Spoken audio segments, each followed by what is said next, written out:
So I feel like you're very good at like picking up on people's energy. So like picking up on people's energy in the team, or like if something's not going well for them, like if they're like doubting themselves or something's going on, you're like really good at identifying what that is and bringing it up to them in like a way that adds value. And I think like a lot of people in the world would love to have that skill, especially like leaders who manage a team. Like I know a lot of leaders wouldn't have the knowledge of what's going on for their team members, or if they're feeling underappreciated, or, but you're like very good at like, I know if I have a problem, you always bring it up with me. Like it doesn't take long for you to identify it. So yeah, I was just wondering if you had a process for how you do that. What's coming to mind is, I think as human beings, we do have strong intuition to notice changes in someone else around us. But one of the biggest challenges is that we don't prioritize the time to check in on that. So we might go, oh, that person's off today, or I've noticed a change in behavior, but we're busy and we get on with life.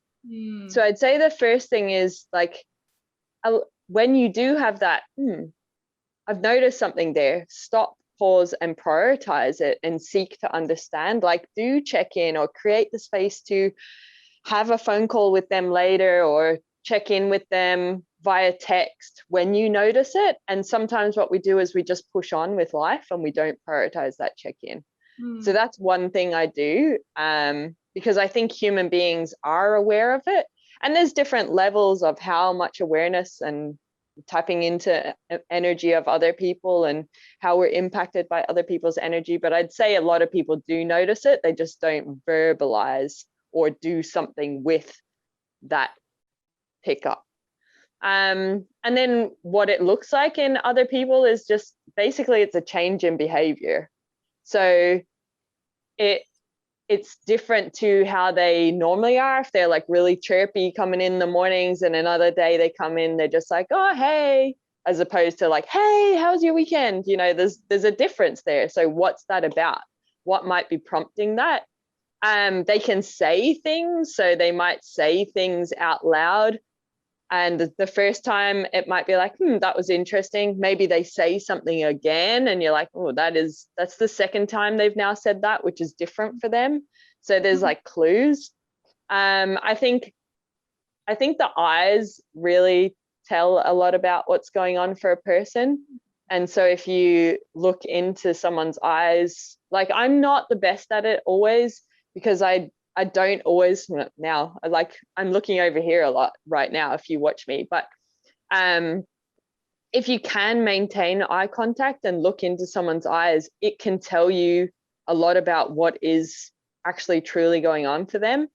And it's just more body language stuff, as in like facial expressions, like have they started frowning? Is their mouth doing like a little tick that says maybe there's like something in that? And the thing is, we have to catch ourselves to not go, that little change in their mouth means that they're disagreeing with me or that they're feeling uneasy, because that's our assumptions, that's our perception of that change in behavior. So that's why it's just going, that's different. What is going on for that person that is causing them to do that? So we can't put our own kind of story on their change in behavior. And it can come down to like how it's just something different is at the simplest form. And prioritizing, I've noticed something different about this person today or in this moment or over this period of time, and I'm going to check in. And the way that we check in on them, I know this because we've trained on these kinds of topics, like how to be a better leader and like health and well-being of employees, is like you state the behavior. So, hey, I've noticed that you've actually said this specific sentence, and then you said it again this morning when we were talking about blah, blah, blah. What's going on for you? And you just allow the other person to express that. That's kind of, and then like there's a whole like how do you hold the conversation, but that's part 2, I guess, or another, that's not specifically what you're asking about.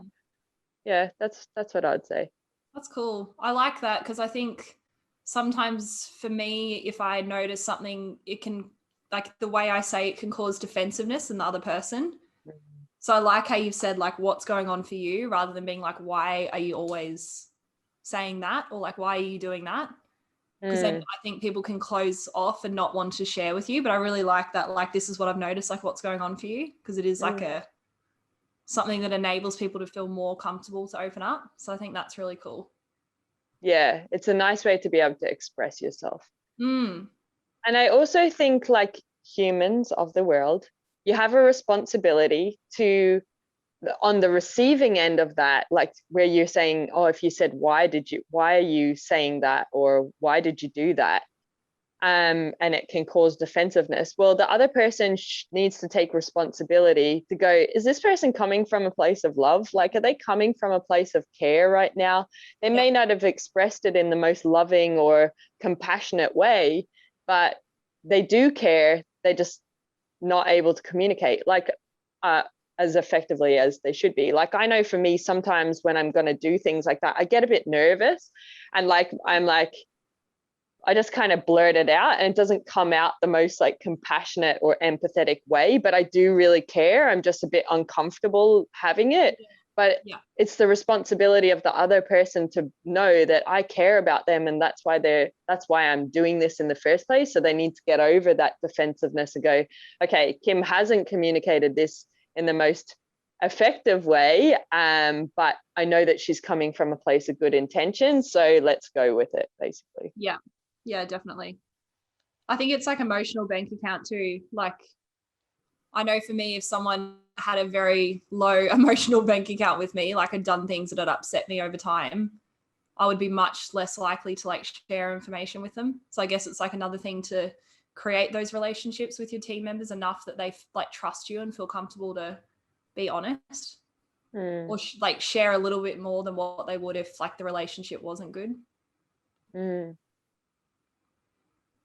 Yeah, I can see That's that cool. playing out. Thank you. That was good. So I had look into their eyes, because eyes tell you a lot. Look for patterns, like repeated behavior that's different and stands out.